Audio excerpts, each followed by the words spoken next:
voix ne peut pas rester dans ma bouche, mais ça reste coincé là, au fond de la gorge. C'est à cause de mes mâchoires qui se crispent. Dans la pièce 48 fois, le spectateur vit en direct un fait divers, inspiré d'une histoire vraie. Un homme tue sa femme de 48 coups de couteau. Un drame innommable qui interroge la violence humaine. Et si nous étions tous des meurtriers en puissance? J'essaie de m'interroger sur qu'est-ce qui fait qu'à un moment, il tue sa femme d'une cinquantaine de coups de couteau comme ça s'est produit, avec les enfants qui sont enfermés à côté, etc. Une famille normale, etc. Enfin bon, comme on en connaît plein, des faits divers, on en raconte souvent. Là, on a essayé de traiter la chose de manière à être dans la tête du criminel. Un spectacle extrêmement intense dans les faits et surtout dans la forme. Sur scène, Benoît Fourchard est seul comédien. Il raconte l'histoire de cet homme normal, à la vie normale, et qui pourtant dérape. À ses côtés, 2 musiciens accompagnent le comédien.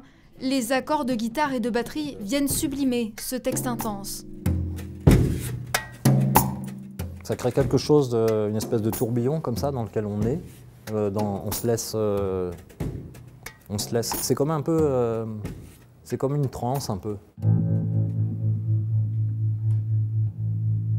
C'est de ne pas rentrer dans effectivement le copier-coller, c'est donner du relief au texte et inversement, des fois le texte, justement quand il évoque ce quotidien, il est sur quelque chose de monotone qui peut aussi donner du relief à la musique. Un environnement musical qui apporte une dimension cinématographique au spectacle. Si on va dans le premier degré, on est très rapidement à court de propositions puisqu'on n'est pas au cinéma justement. Donc on ne peut pas mettre toute la violence et donc on est obligé d'aller ce qu'on appelle transcender, c'est-à-dire chercher d'autres pistes pour faire entendre, enlever toute l'émotion, l'incarnation, donc ce que j'appelle l'incarnation, et ne garder que la musicalité permet, je pense, au spectateur d'accepter de plonger dans cette violence, avec le poids de l'imaginaire. Et on s'y laisse prendre, comme happé par l'humanité qui s'échappe d'un mari devenu assassin malgré lui. Philippe Claudel l'aura martelé lui-même.